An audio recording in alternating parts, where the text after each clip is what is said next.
pati ideja radās strādājot ar profesionāliem risinājumiem, jo visu laiku bija tāda sajūta, ka vajag kaut ko vēl, kaut kādu risinājumu, kas būtu pieejams plašākai sabiedrībai, ne tikai profesionāli risinājumi.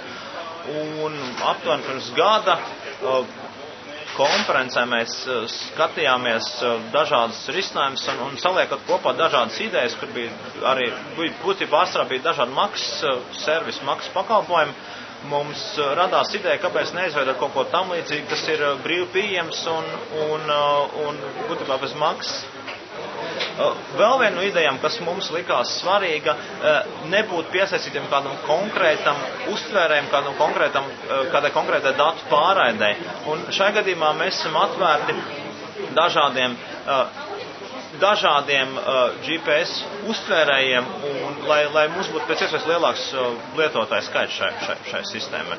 Un šai sistēmai ir iespēja, tad, kā es esmu minējis jau, brīvi un bez maksas skatīties, sekot objektiem, kā viņi pārvietojas Latvijas teritorijā un nākotnē arī ārpus Latvijas teritorijās. Nākotnes plāni ir attīstīt papildus pakalpojumi, pēc kuriem būs iespējams kontrolēt papildus objektu, kā vienu ideju var minēt, ka lietotājiem būs iespējas definēt vai noteikt vietas, kur objektam ir jāierodās konkrētā laikā un attiecīgi lietotājs saņems informāciju, ja šis uztvērējs attiecīgā brīdī ir ieradies vai attiecīgi nav ieradies šai vietā, kur viņš ir norādījis kartē. Tas ir viens no risinājumiem.